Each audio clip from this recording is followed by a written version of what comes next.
So welcome everybody to the Leicester Human Rights Arts and Film Festival, Day 2. We're joined today by Journey to Justice, a fantastic human rights education charity. And today they're going to be speaking to us about a couple of the projects they've been working on. So today we've got a few speakers. We've got Dr. Elizabeth Henry, who is an advisor, consultant and activist who is working in the public, community and voluntary sectors on tackling inequalities, seeking and achieving justice for all. We have Susie Morrow, who works in the software industry, and her main expertise is in digital identity, cybersecurity and privacy. And she has recently started a master's degree at Durham University, exploring cumulative cultural evolution in the context of cybercrime. We have Dr. Abby Rhodes, who is the volunteer project coordinator with Journey to Justice, planning and delivering a major national project focusing on economic injustice. So she'll be chatting to us a little bit about that. And we have Tanya Orbilac, who has been a volunteer for Journey to Justice since 2016 and is now the chair of trustees. So congratulations, Tanya. Tanya is currently working as a youth worker and a young researcher with Take Back the Power at the Winch in Camden. And then last but certainly not least, we have Carrie Supple. And Carrie is the founder of Journey to Justice and was its director from 2013 to 2021. And she remains a volunteer with the Economic Injustice team.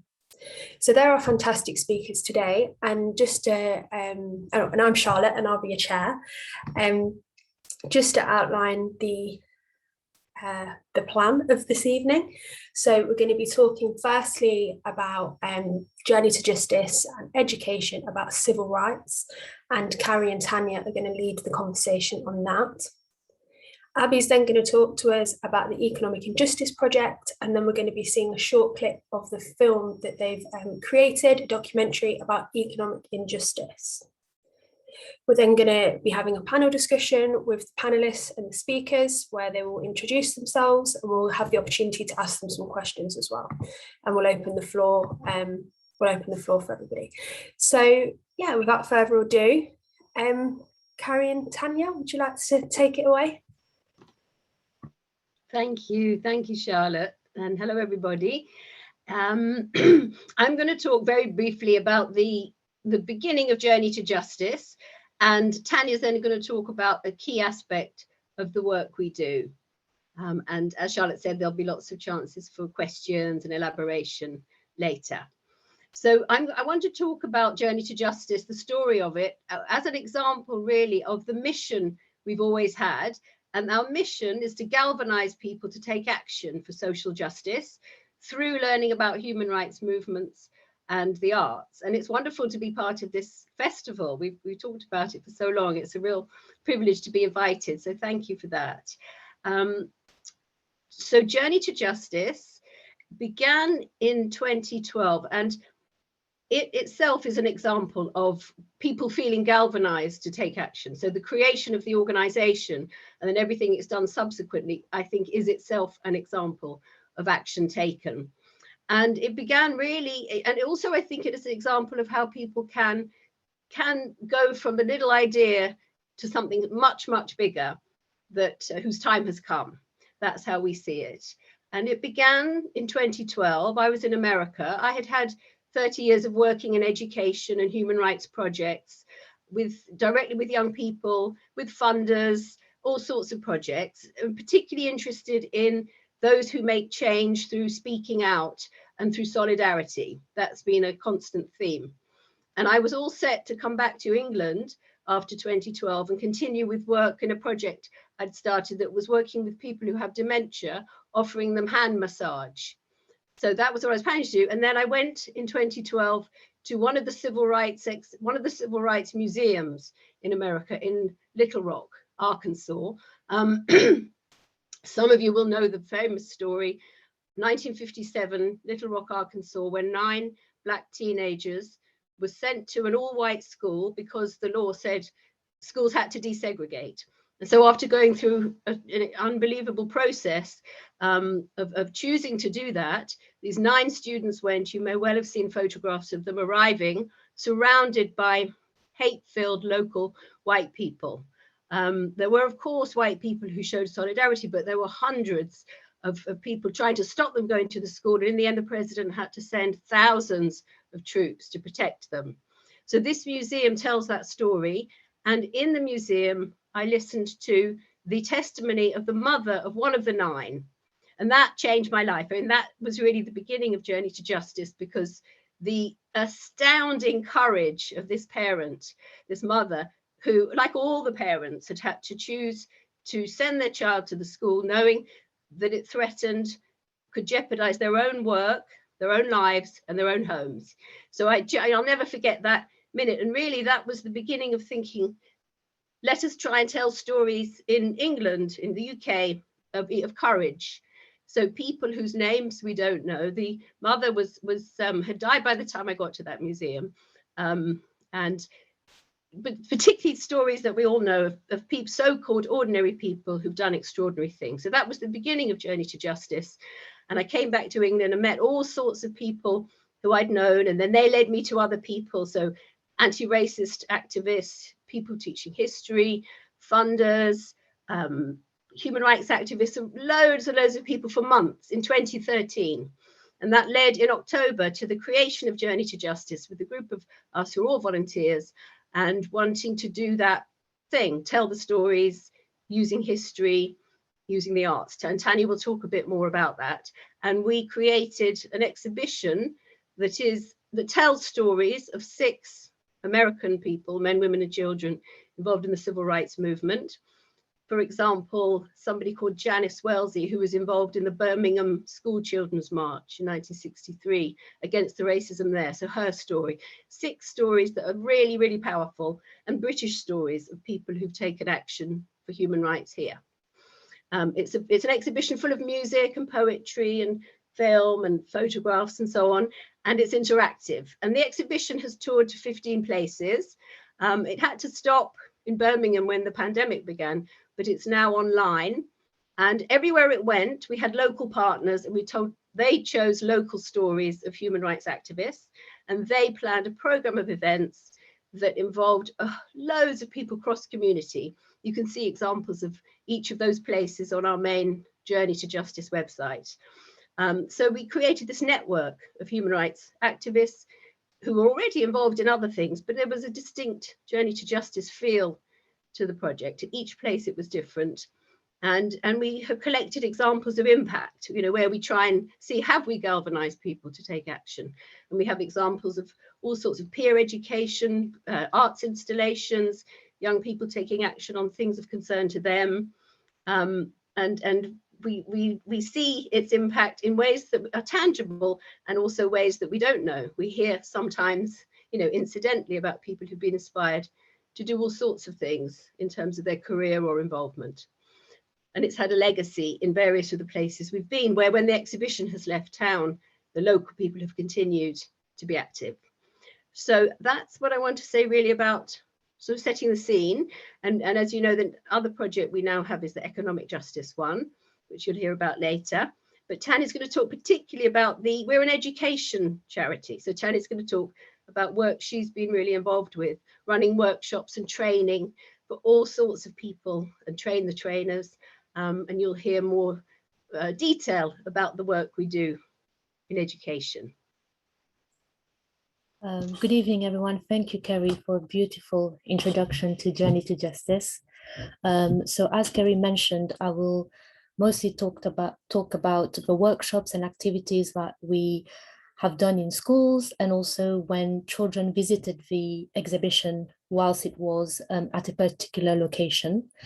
And at the core of our workshop is a model, and the model combined 3 important aspects of our work. So the first one is untold stories of ordinary people like you and me who took action for change, combining this with history of human rights and civil rights movements and social change. And the third one is the arts. So this triangle is what we use as a model, and we try to apply it to the workshops we deliver to schools, with young people and different groups in our communities. It is important to say that we do not define the action. So everybody will choose what action they would like to take in order to challenge an injustice that they may feel is happening in their own life. So we're not here to define the action. We are beforehand. So we are the galvanizing part of it. So we use that model, that triangle, to galvanize people to take action for change, to have agency, and to get involved and engage with what's happening in the world and also in their own lives. So in workshops and at school, we use photographs, text, videos, tags, role plays. We have activities like hot seating and questioning, which is very important for us as well. So sometimes when we present stories of change to young people, we get them to think about the injustice that is happening. We also get them to think about how people are challenging these injustices. What were their strategy? Did they succeed? Did they not succeed? So there's a real questioning around the stories of the photographs and all of what we present, all of what we present to young people. We also, which is quite important as well, is getting people to put themselves in other people's shoes. So how would they have reacted in that situation? Would they have reacted in that situation? Would someone be to blame if they haven't acted against an injustice that is happening right now? So all those questions are really important to the aspect of galvanizing and thinking and getting involved. And also, as I mentioned before, an injustice, we need to make sure that injustice as well is relevant to people's lives. So what is happening in my life? How does injustice manifest in my life? Some of the concrete action that they can feel inspired that have happened in the stories that we're telling the young people, but also what concrete action they can put in place to challenge injustice and what is relevant to them as well.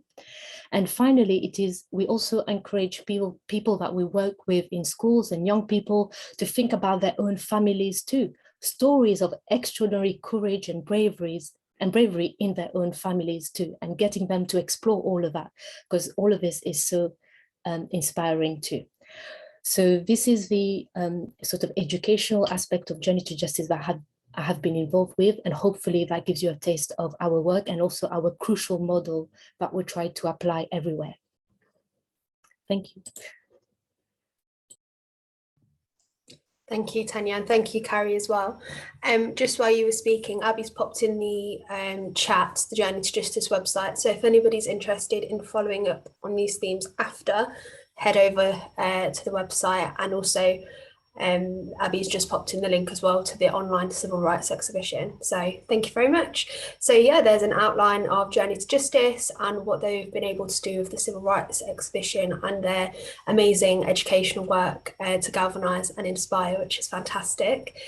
So now then we're going to turn to Dr. Abby Rhodes, who's going to talk to us about the Economic Justice Project and documentary.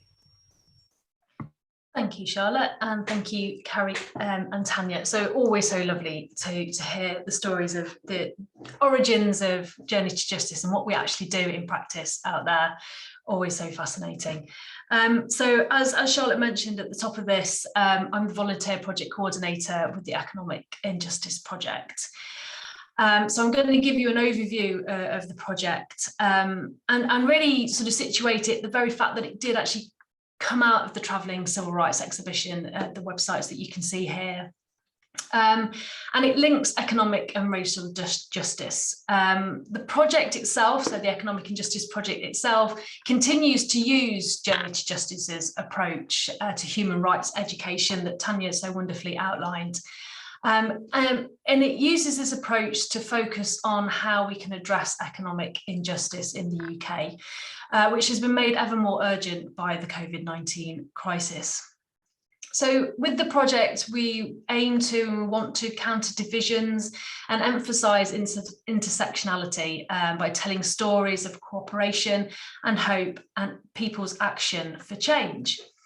So the aim of the project is to equip people to take that action for change using the successful approach of sharing the stories of so-called ordinary people.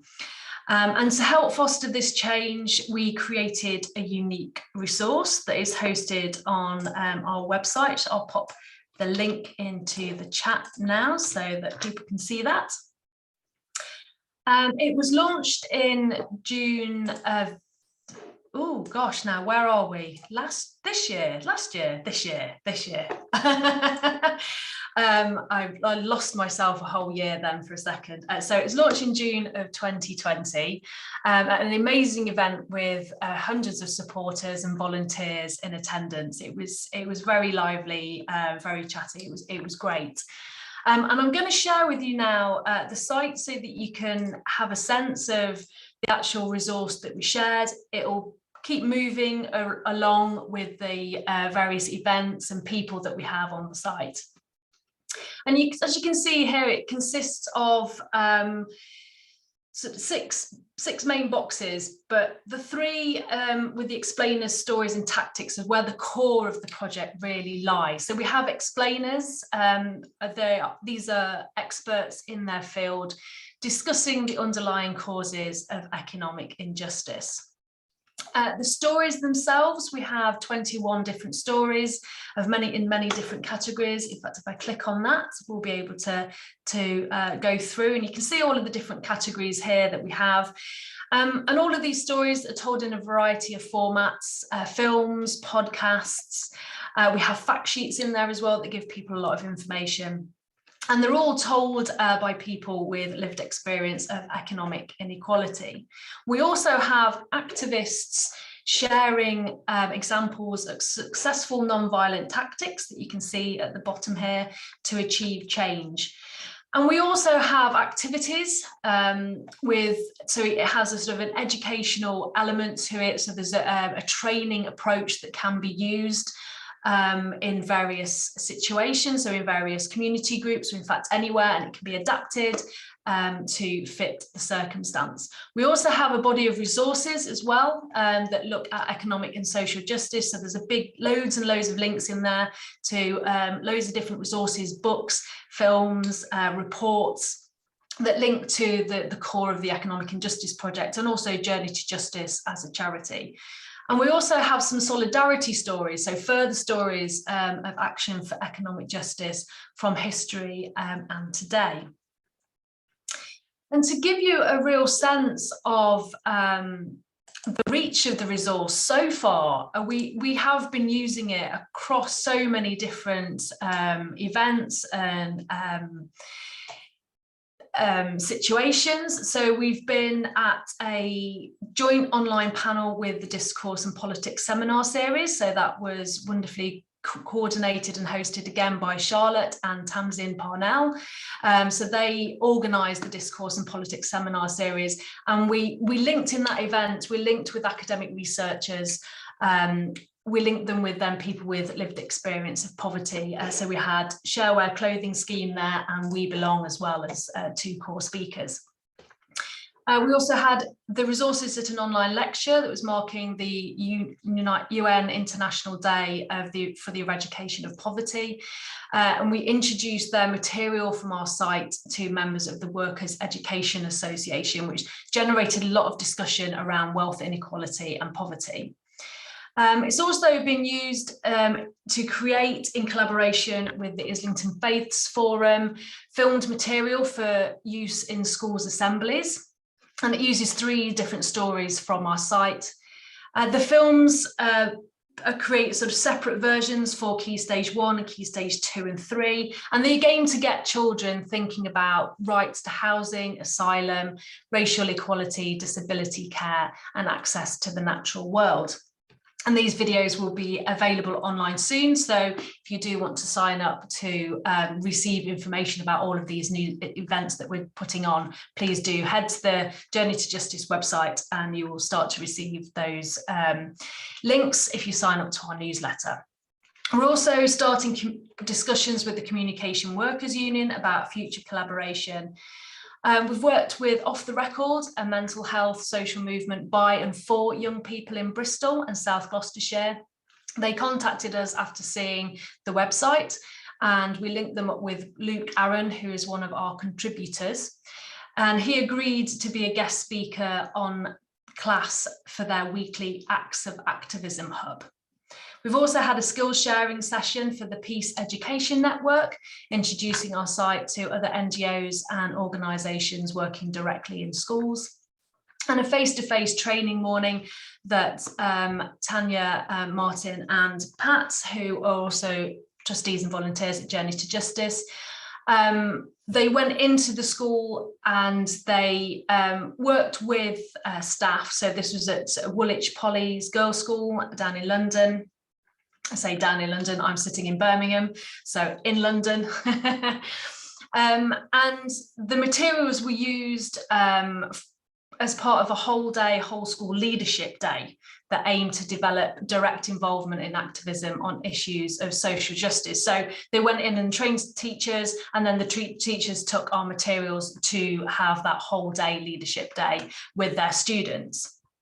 Now, the next steps for the project is to create a physical suitcase, and we're partway through that now.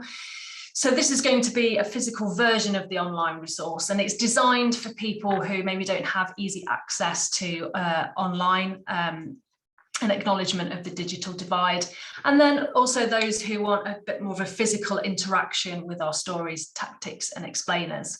And we're also in the process of developing a model to train community facilitators.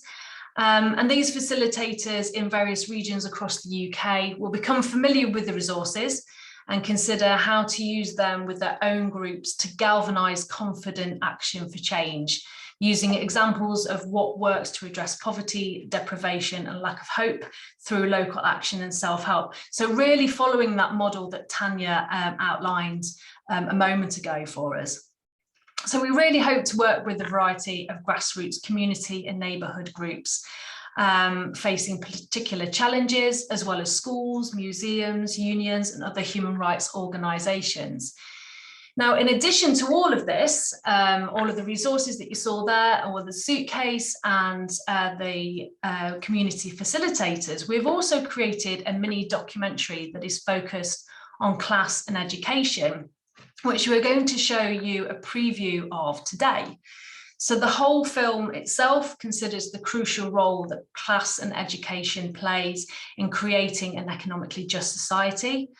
And it further explores the lenses through which we view each other and the impact of those judgments and those lenses, and offers ideas aimed at galvanising people to take action for economic justice. So it features, in addition to the explainers that we have on the website already, it features 6 other explainers and experts in their field from different backgrounds, discussing unequal opportunities, accent bias, the markers and stigma of poverty, and the devastating effects of the current economic model. And our 6 explainers highlight the need for those with lived experience to be at the forefront of policy change and offer suggestions about how to make the change.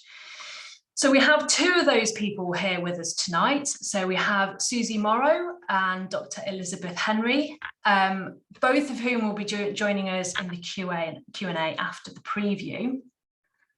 So to the preview then, which I'll queue up in a moment and hope that everything works as it should. And we're going to see here the first 2 chapters. There's going to be 8 chapters in total in the full film. The film will come in at around 56 minutes long.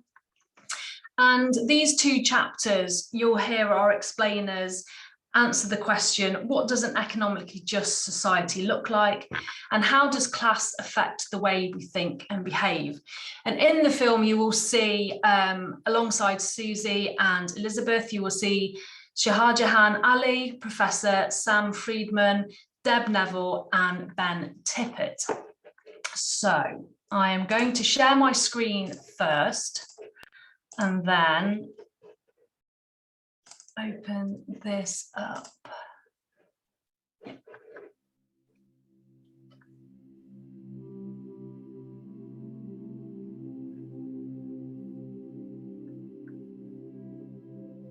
What it looks like a place where people don't have to worry about meeting ends at the end of the month. They don't have to worry about losing the roof over their head. They don't have to worry about feeding their kids. They don't have to worry about whether or not, you know, they're going to be able to heat their flat or their house in the winter. That's what it looks like, but we're a long way from that, aren't we? An economically just society is one in which everyone has the economic foundation to live a life of dignity, a life that they are able to flourish and strive in, and I suppose crucially strive and flourish in the way they choose or the way they see fit. It would look like people who are working or not working, not being hungry. It would look like the everlasting lines at food banks not being there because they're not necessary, because people can afford the very basics that people should be able to afford in a just society, which is food, nourishment. It would be people earning enough of a salary that there would be no such thing as in-work poverty. And at the moment, there's such a huge proportion of people in this country who don't have that, who are always worrying, who are living day by day or week by week. The idea of having security is so far away. It would be people who need our protection and need our support, who are receiving benefits such as the universal credit, receiving a living benefit. And by living benefit, I mean a benefit that could actually feed, house, support, and provide what people need in order to live a just life. The slogan from Marx, which is, we should organize our economy in a way that produces things from each according to their ability, to each according to their need. And what does this mean? It means to really build an economy where we all have the economic resources we need to live a decent, secure, meaningful life. And we need to do this in a way that doesn't destroy the life-supporting ecosystem that obviously the current system is completely ravaging. But I don't see how we can get to an economically just society, quite honestly. As I said, I can't see it happening. Not in the UK, not for a long time, not in the world. But I'm a cynic. I'm a cynic now. I just don't think human beings have got it in them to share. And I say that sitting in my big grand house and feeling guilty about it all the time.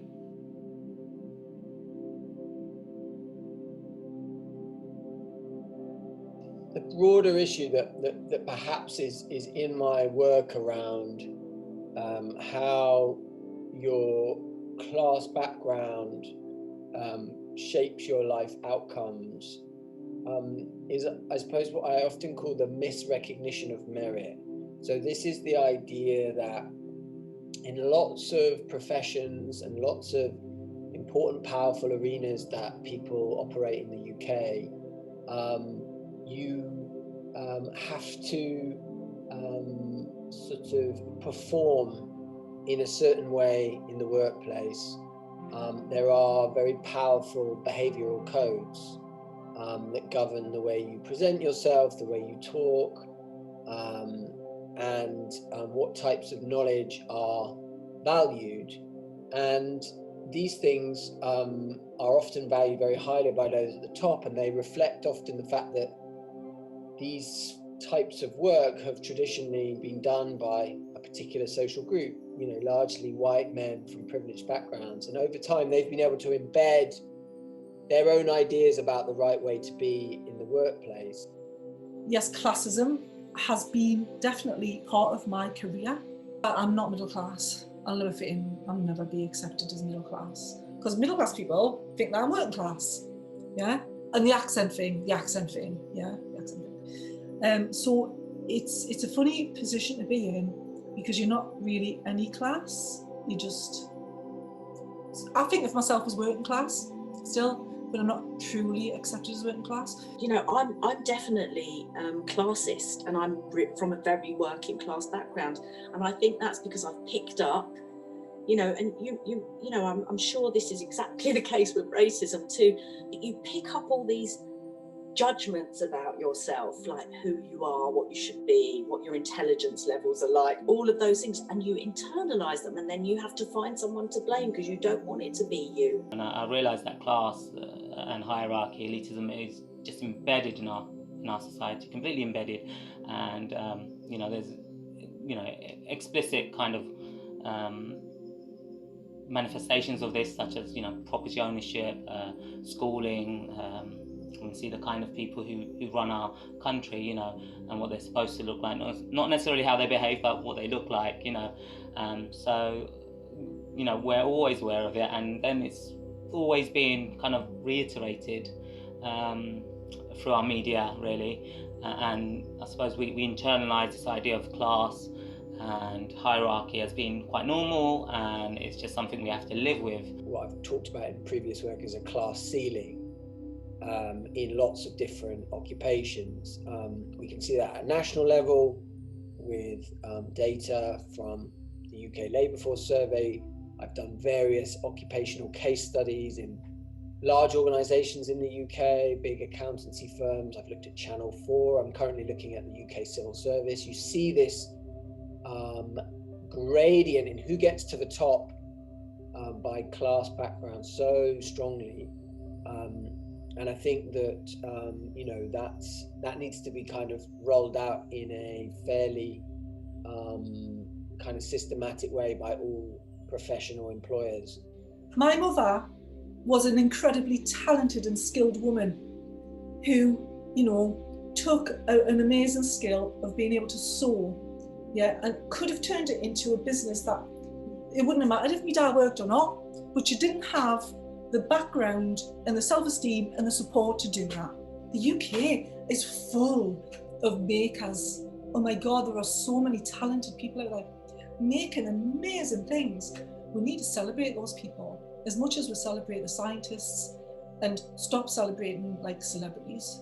We live in a society where people with wealth and resources are terrified that it will be taken from them.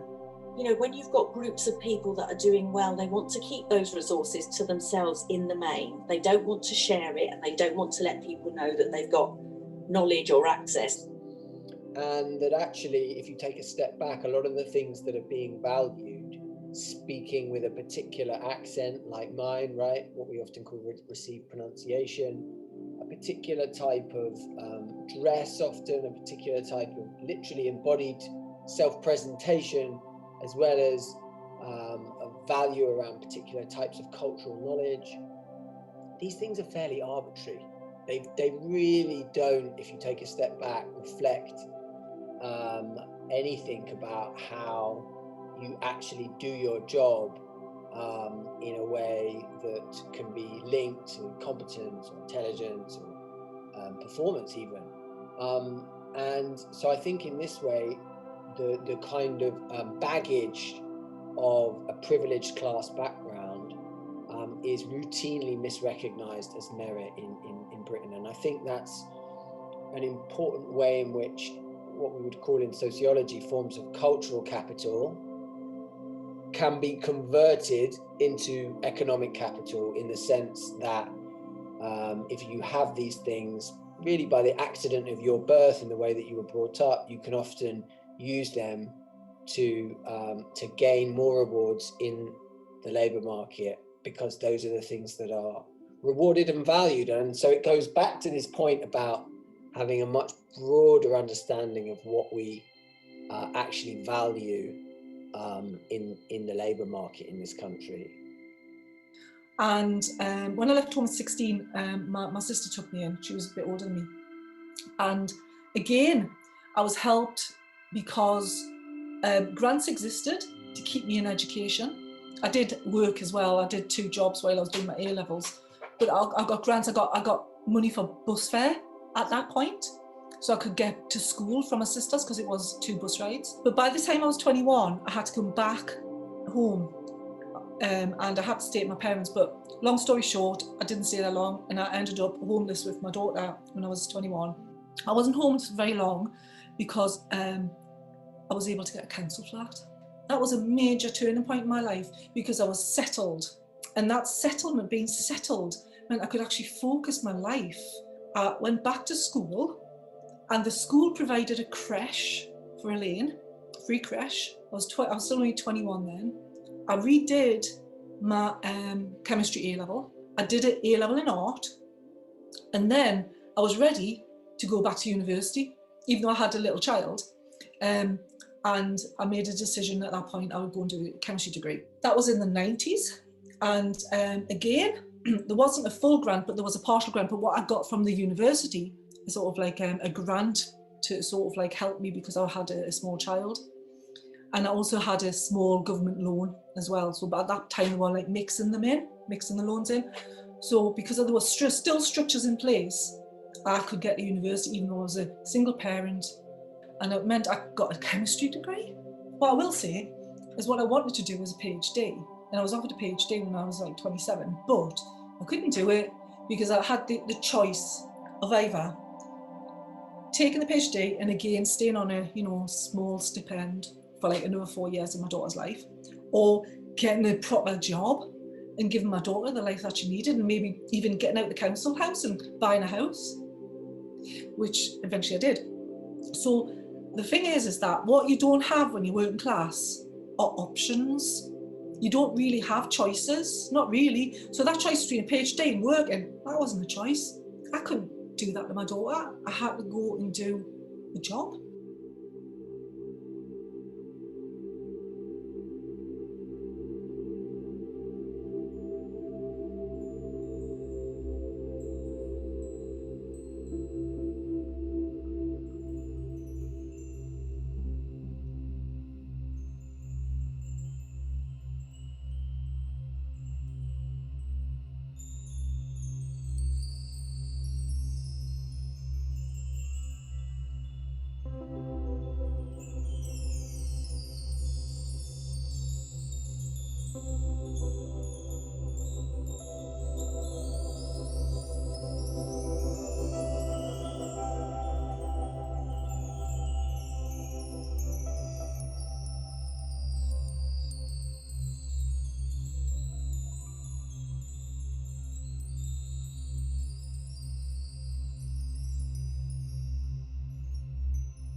And there we are.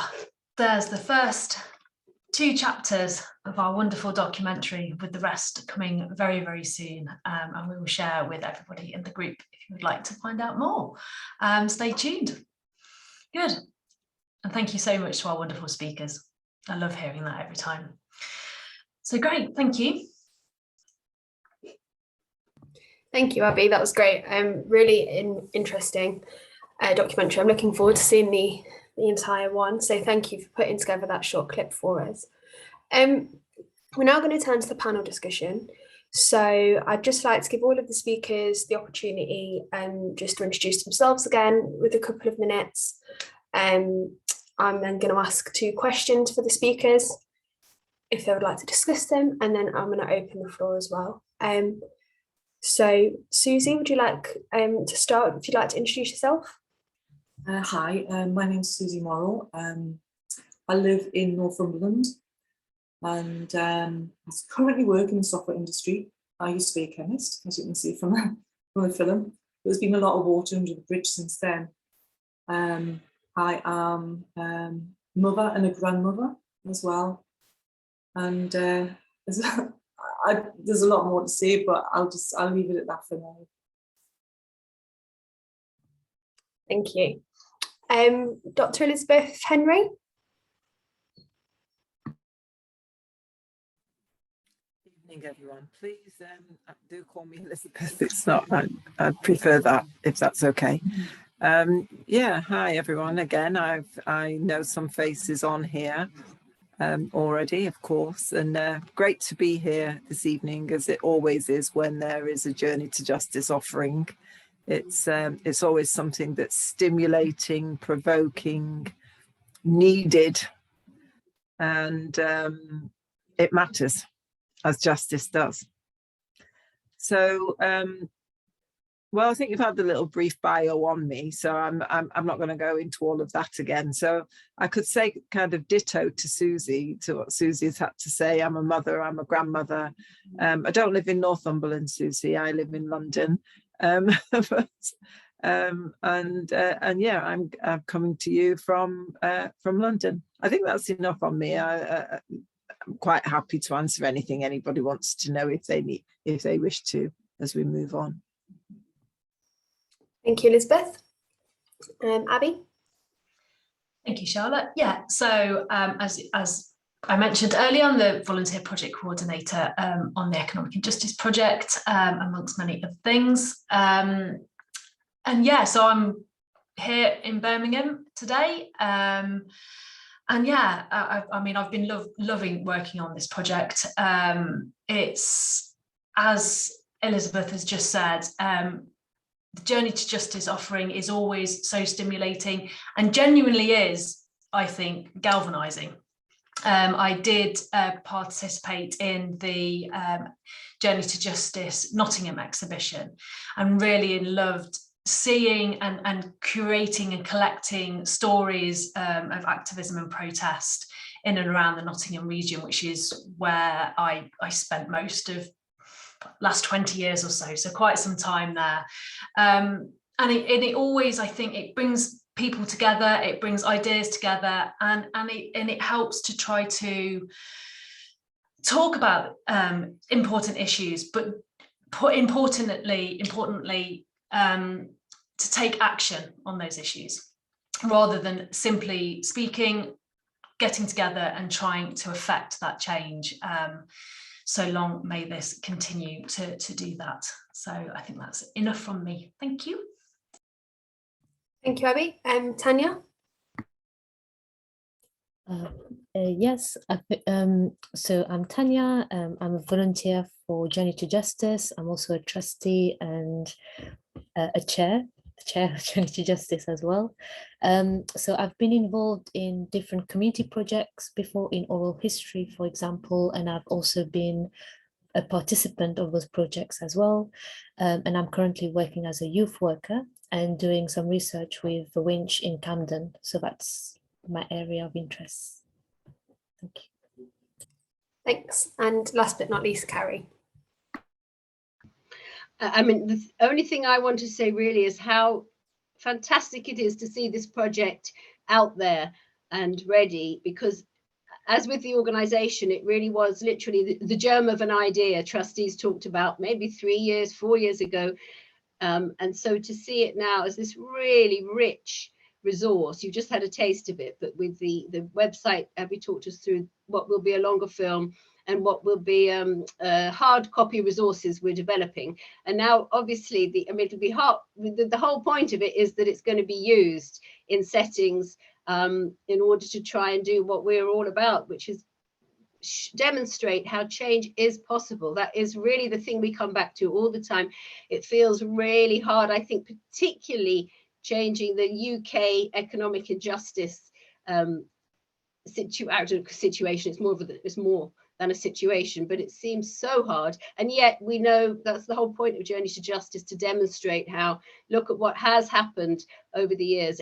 One of the speakers later on, Ben, talks about every change you can think of in terms of, living wage or free education, or just everything you can think of. It just is people like us, years and years of struggle and working with people who have the influence to effect the change. So that is the whole point of Journey to Justice, and we so want this resource to be in the hands of people in community settings and formal and informal education, every setting you can think of, in order to support people who do want to be part of making that change. And one of the last section in the film you'll see when it comes out is people saying what we can do, what people like us can do. The 7th section is what people who have influence might do, and so on. So that in the end, that's when it's just so exciting to have the resource out there. And we know because a few people are using it, as Abby said.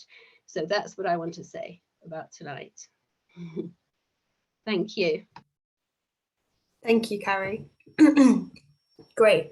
So I'm gonna I have two questions to kick off the Q&A. I'm gonna start with the first one because that would make sense. So any of our lovely speakers, feel free just to unmute yourselves and let me know what you think. So my first question for the panel is, in your experience, what makes a society unjust, and is the UK an unjust society?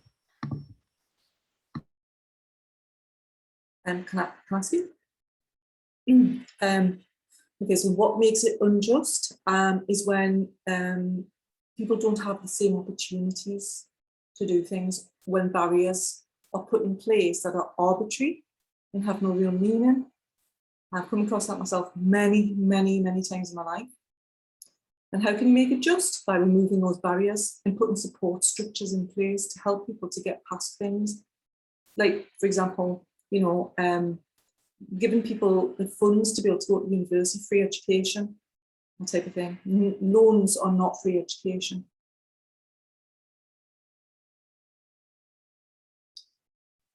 I'll pass it over to someone else. Thank you. Yeah, would anyone like to expand, or yeah, go for it, Elizabeth?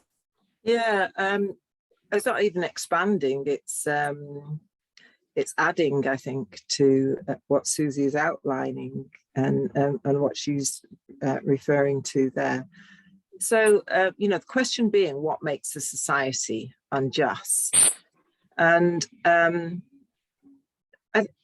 for me, I think an unjust society is an unjust society that is an inequitable society, an unfair society, where those who are most vulnerable, those who have the least, as I will quote a saying from the Bible, the least of these, those who are considered in society, in that society, the least of these, it's evident in the lives that they live, that that they are considered the least of these.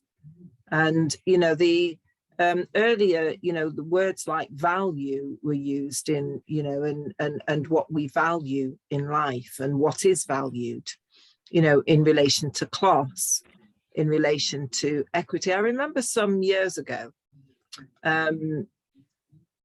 it was about 2011, 2012, actually. And I remember David Cameron, the then Prime Minister, saying that inequality was necessary. And I think if we, living in a society where those who are most powerful, those who make decisions, believe that inequality is an essential to that society, for me kind of says it all about it. That answers the question too about whether we are living in an unjust society in the UK, because the evidence shows us that clearly we're living in an unjust society. We have injustice in education, we have injustice in housing, we have injustice in criminal justice, we have injustice in employment. I don't think there's an aspect, a social aspect of life where there isn't injustice and vis-a-vis inequality. So so yeah, we do live in an unjust society, and sadly that's the way we have been, certainly for my lifetime. Yeah, it is the way it is, and both politically, socially, and economically, in all aspects. Can I just put in there, Elizabeth? Because what I find interesting, so I live a very different life to what I did 30 years ago, and the kind of people that I come into contact with are not just middle class, they're upper class. These are people who are, you know, own Scottish islands, that type of thing. We're talking about multi-millionaires here. I had one of them say to me not that long ago, he said, in his very RP accent, talking to me, he said, Susan, there's no such thing as the working class in the UK anymore.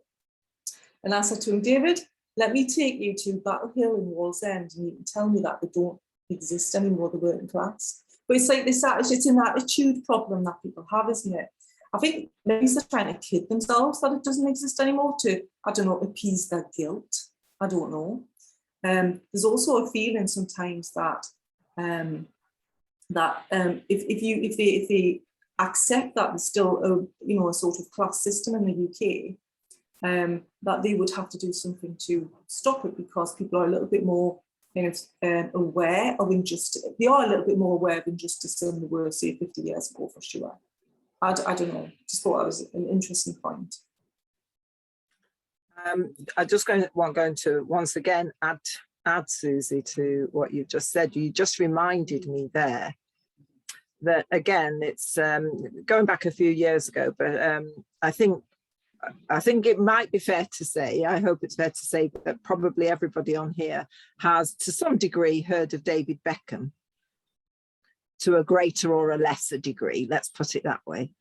And David Beckham is an ambassador for the UN, for poverty and for children and for let's say for a just society, which that division doesn't exactly exist, but certainly that's the work that he does. And I do remember that, so I'm coming to what Susie raised just now about attitude, and what you reminded me of, Susie, which was that David Beckham was due to fly as an ambassador for the UN. Was due to fly. I think he was going to Africa, if I remember correctly, on the continent of Africa. I cannot remember exactly which country. And apparently he had not got a first class seat on the flight, and was absolutely furious about it and demanded to be flown first class. And it was suggested that he might want to pay the difference between the ticket that they had purchased for him and the first class himself, because obviously it would save money. And again, apparently he was furious about that and said, why should he spend his money when he was going there in representing. And the point that I'm making here is not to have a go at David Beckham. It's just that story came to my head when Susie talked about attitude. The point that I'm making is about attitude, and justice cannot be achieved, can it? Well, let me not go to achieve, because I know you're going to ask another question in a little while. Let's stay with unjust. For injustice to continue, for injustice to be ever present in our society, it's much of that has to be about the attitude that Susie talked about those who, yes, are very influential and those who are in power, but also I also have to say the attitudes of all of us that make up that society as to what we will or will not accept, as to what we will, as to what we do or do not expect also in that society. So, there's a word, isn't there? And again, it's rather political, but it hasn't. The word isn't political, but it has been used politically, and that is deserving. Do you remember the discussion about the deserving poor? Those who are deserving of benefits. Well, of course, if there are some who are deserving, therefore there are some who are not deserving, then who are undeserving, because there is an opposite to deserving. And immediately when one thinks of deserving, and that idea is put forth, people begin to see those who are not deserving. And so they start to identify people and look at people as to, well, they're deserving. And what makes them deserving? There was in the film that you show, when you showed the bit about the website, there's a question on it about, or a statement on it that says, we belong. And it's those questions about, okay, so who belongs then? Because are those who belong deserving? So they're deserving of justice. Mm. Well, actually, it brings me back to a point that I keep making to everybody I ever come across, is that my mother was a seamstress, really brilliant, talented seamstress, but she got paid pennies for doing it, literally pennies. And because people who do that kind of job, you know, there's certain types of jobs in society that are deemed to be not as deserving of a decent salary, yeah. And it's these hierarchy of jobs in society that causes a lot of the injustices that we're talking about. Yeah, because you just don't have any money, even though you're doing justice. Without people with the skills to sew clothes, we wouldn't have any on our backs, and we'd still be wearing bear skins. You know, it's just like happens to be a very important job, being able to do that. You know, but we for some reason it's those types of jobs are being given like a less deserving status in society, and so you get paid pittance to do them, but they're just as important as a politician, you know, or a footballer, and so on and so forth. A lot more important than a footballer.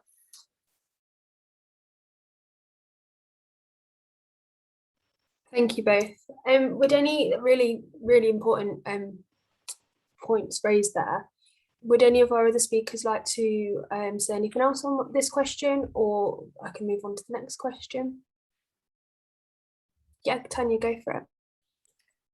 Yes, it's all very interesting. I just thinking about this question earlier, I sort of, just as an add-on, I was just thinking about sort of justice from one human to another human. So, because as a society, it's a collective, but it is also important that in our relationships, we try to be fair and just.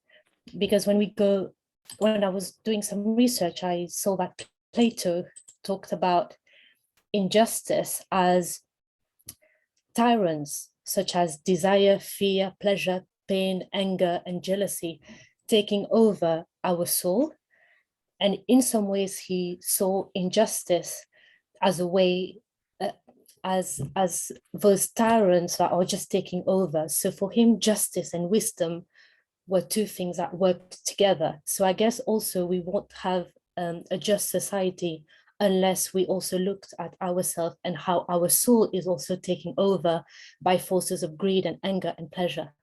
So justice can also be from one person to another, which I found was quite interesting to think about as well when it comes to justice and injustice at a societal level.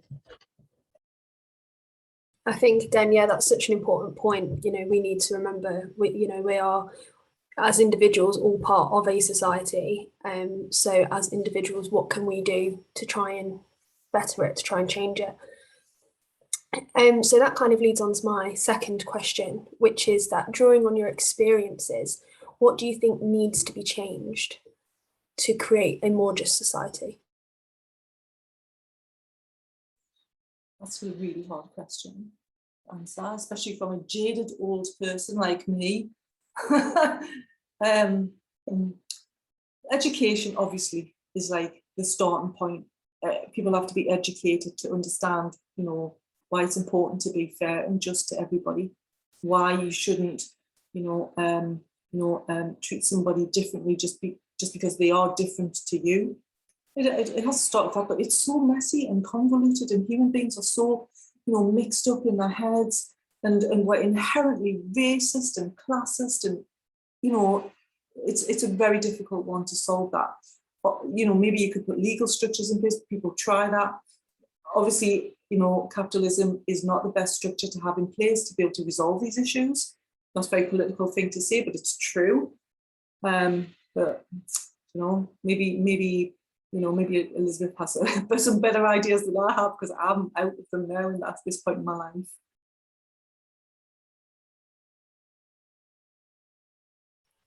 I don't know if I have better ideas, because you see, the thing is that, I work in many, many environments, from sort of big government to small government, from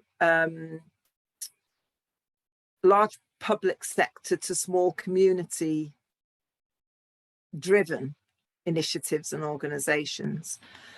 And you know what I very often find is that people say, well, what can we do and what is the answer? And it's almost like people are looking for what people are really saying is, what have we missed? There is something that we need to do, and if we just do that something, then all will be better. Well, unfortunately, that's just not the case. It just really isn't. There isn't something out there that, you know, for years and years and years of human rights and civil rights action and work that has been missed. And if we just do that one thing, it will suddenly all be changed. The reality of our lived lives and of the world that we live in, and particularly, I was going to say particularly the Western world, or particularly democracies, but you know, I think I'd probably just maybe even recapture that and say the world in which we live, and leave it at that. Is that it's almost like that the Darwinian theory of the survival of the fittest, and that's what we have. That's what we have accepted in this world as. This is the way that we live. Now, of course, I'm generalizing, because of course that is open to everybody saying, yes, but we're not all like that. No, of course we're not. I can only generalize. Of course, we're not all like that. But I agree with Susie. Let me say education. And when you mentioned education there, I immediately thought of education in so many different ways. So of course, Journey to Justice is education. Everything that Journey to Justice does is educative. And I'm minded of a conversation I had in a taxi last week. And the reason that I'm saying this is because very often when we talk about education, we immediately start to think about the structures of education that we have in society, which of course education, that is education, and there is action needed there. But you know, again, I come back to individuals, and each one of us has the opportunity to educate in so many ways. And so why did I mention the taxi? I mentioned the taxi because the taxi driver, who was a very chatty taxi driver, which was fine, decided to start talking about refugees and asylum seekers, just my topic. And so he chose the right person on the right day. And it was very clear to me very quickly that he is a avid supporter of Boris Johnson. And, you know, having said that, of course, I made assumptions about what that meant about where he was. And he began to tell me about the refugees and asylum seekers. Well, he didn't even mention asylum seekers, I have to say. He said refugees who are trying to come into our country. And it was a narrative that, well, I'm sure will not be new to any of you on here. But it was a narrative that very much was an unjust and an unfair narrative, and a labeling narrative. Now, look, I had the opportunity in there to try my best and do some education, or to, you know, just sort of say to him, I'm rather offended by your views, and in my offense, I think you really shouldn't be talking. Well, what would that have done? It wouldn't have done anything at all. It probably would have, you know, made him dig in even further, possibly. And so I listened to him. And I took his points one by one and gave him an alternative view of each of those points. And you know, when I talked to him about, you know, that walk a mile in my shoes, when I talked to him about did it matter whether people were economic migrants or whether they were escaping the horror of where they live? What mattered in that? What was the thing that mattered most to him in that? And he then talked about fairness, which was great, because then I was able to use his talk about fairness to talk about why we need a fair and just society, and how dividing people by deserving, i.e. those who are escaping terror, versus non-deserving, those who are economic migrants, and it's just not okay.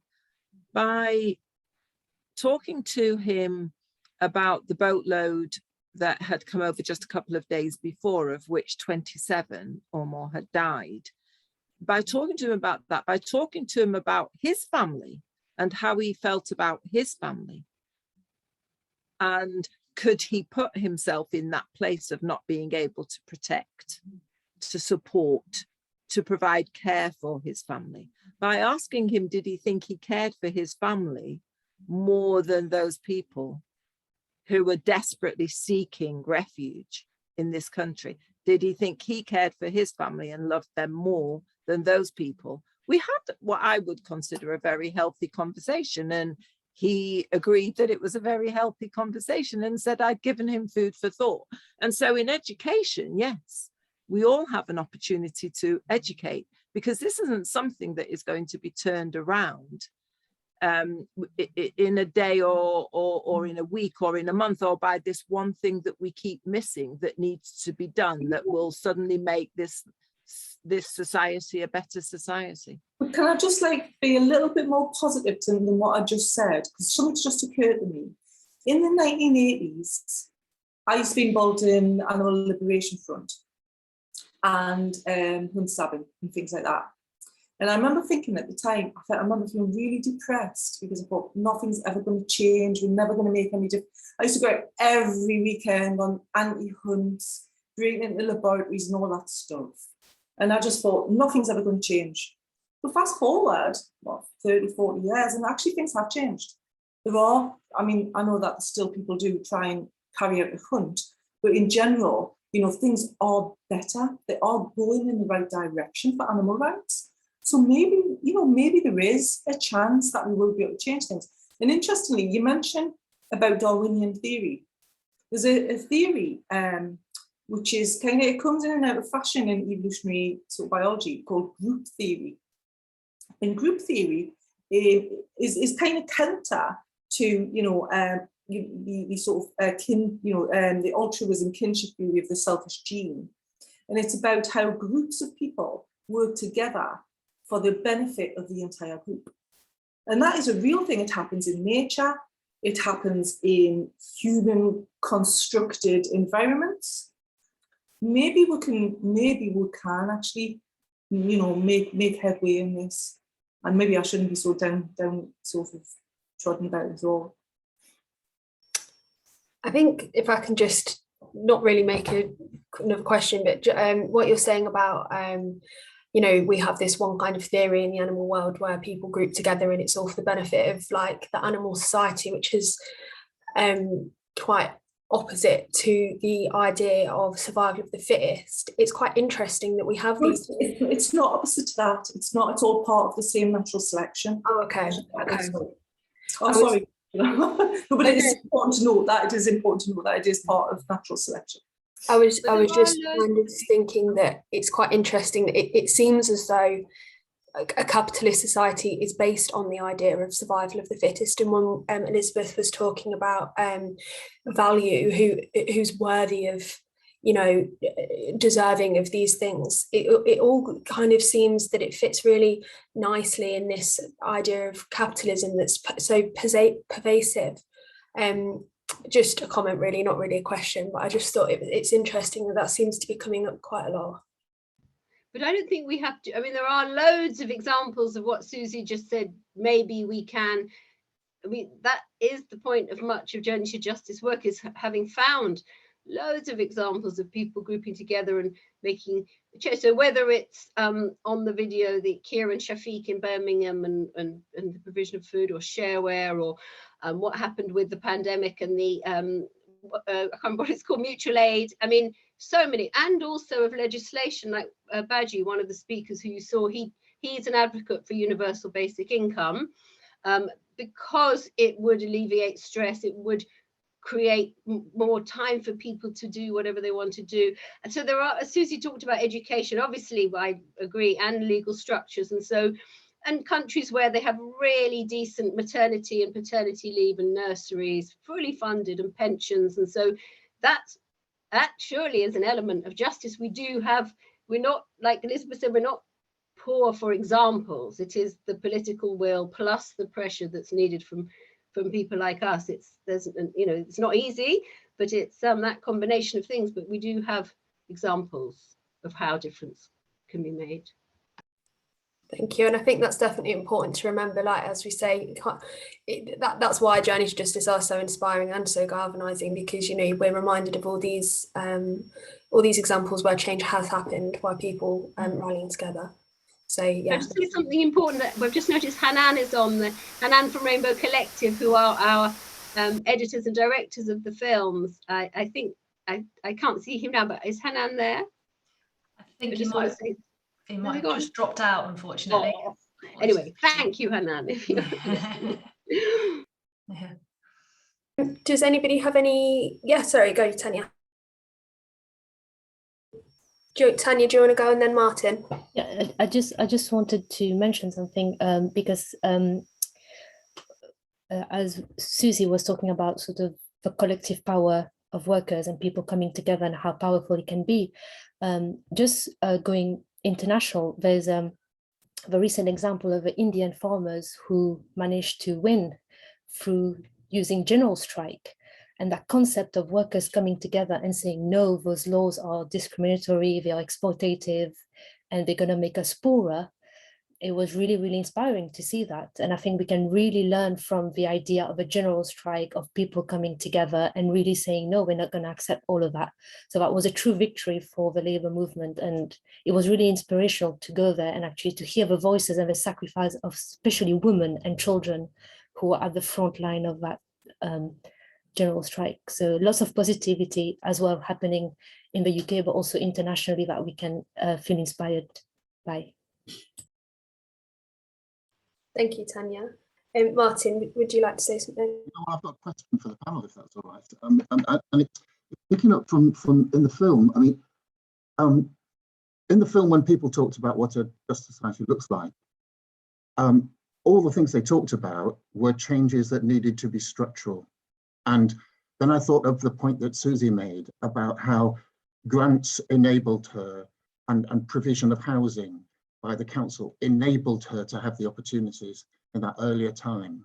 And so many of those particular things are not available to people at that age now. And in many ways, we seem to be going backwards in terms of structural inequalities.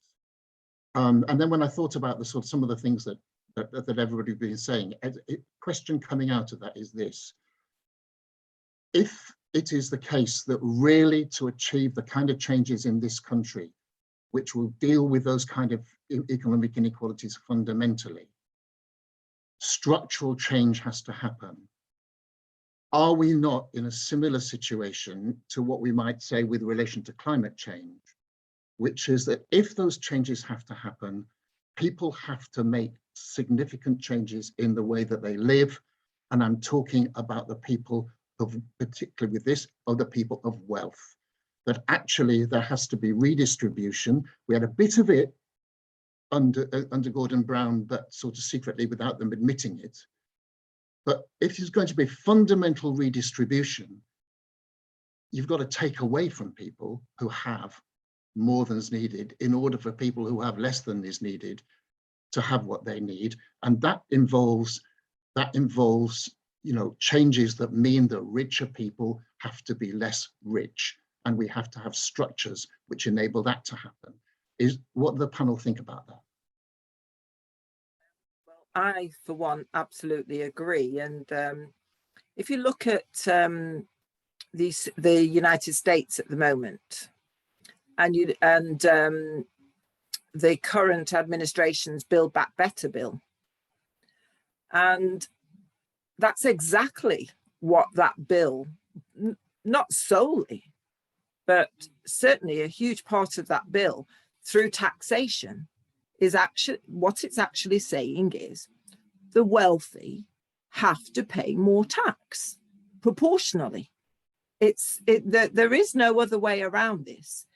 In order for those with the least to be able to fulfill or at least work towards their aspirations for a better life, those with the most have to give more, which of course goes against, you know, it goes against what the social structure that we have had and do have and have lived with for so long. But that is the reality, that in order for that distribution to be fairer. So for instance, you know, in this country, we talk about the living wage, which is still voluntary. And it seems absolutely, I mean, if you didn't come from this world and you dropped into this world and you were told that there were debates and arguments and resistance to people having a wage that by which they could live, how senseless would that seem? Yeah, of course it is senseless, but it seems incredible that we have arguments and resistance to the idea of people being paid a living wage. The very name, a living wage. It seems incredible that you could go into Parliament and sit in a house and observe debate on each side and actually hear people hear MPs talk about why this shouldn't be, why we cannot have that. Don't you think though it's also perpetuated by a kind of methods that they use to divide and rule the working classes, you know, and to set us against each other? And the less you have, the more likely you are to fight like a rat to get a bit more, you know. And you know, all of the stuff you mentioned about the taxi driver and the you know, the discussion around migrants, and you know, it's all wrapped up in that, isn't it? And it's perfect for the sort of wealthy classes to be able to like keep us underneath, you know, and to keep us just under the living wage, people just under the living wage, and then get them to fight out amongst each other, you know. And also there's been a lot in recent years where you have a lot of middle class sort of intellect, almost like intellectual. So I kind of feel like I straddle between these classes, by the way. So I feel comfortable talking about this. There's like an intellectual middle class that's sort of like talks to the working classes as if they're a bit stupid and they can't think straight and stuff. And you know, the whole Brexit thing and all that caused a big uproar between them, and it caused class conflict. But that's perfect for people who are in power, to keep us fighting amongst each other when really we should be coming together, because really we all want the same thing. You know, these middle class intellectuals want the working classes to be equal and to have a decent standard of living and everybody to be the same. We all want the same thing, right? But yeah. I think The Art of War laid that out, and Yes.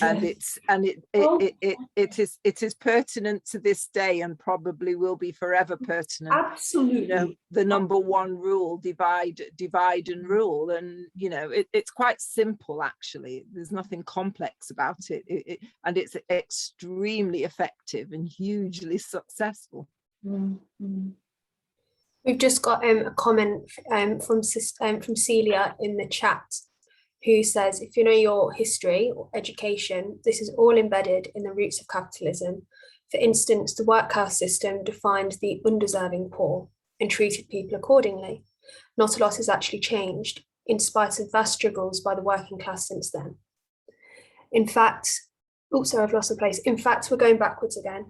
By the way, I'm 72 and have worked in community development, social cohesion since 1972, statutory and voluntary.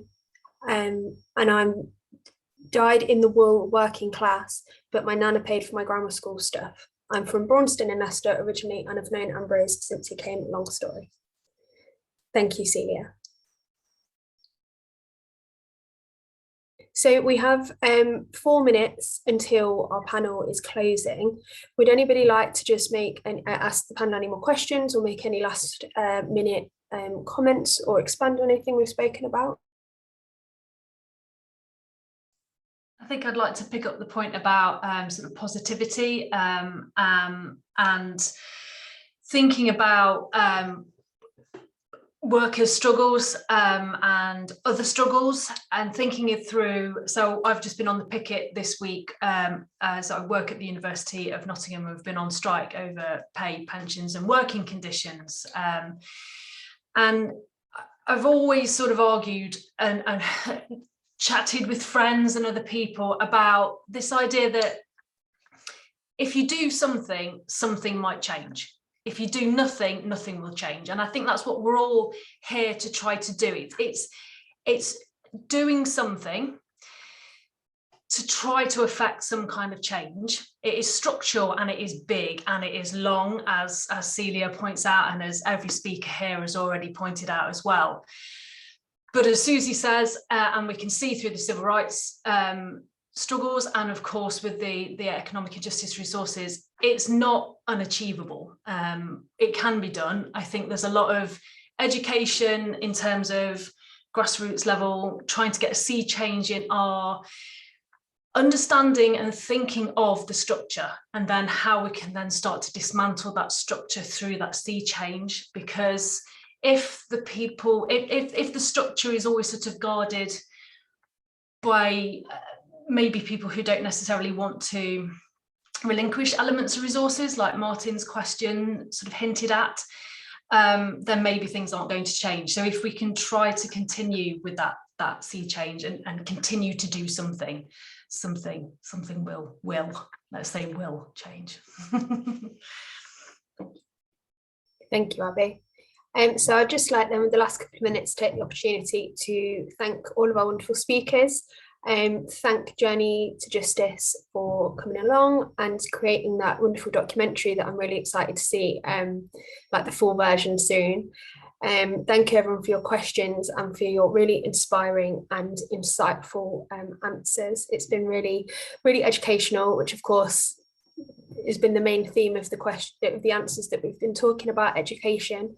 And if everybody's taken something from this and tells somebody else about it, and hopefully that's how, you know, we're going to start to see change happen. And I'd like to thank Ambrose as well. This is the 8th consecutive year of the Leicester Human Rights Arts and Film Festival, and without Ambrose, none of it would happen. So thank you so much to Ambrose, and thank you so much to everybody, and to everybody that asked a question.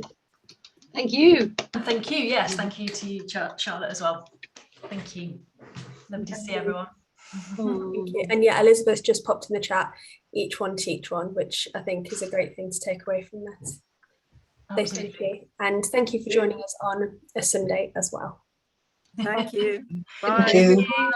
Thank you, everybody. Bye. Bye. Bye. Bye.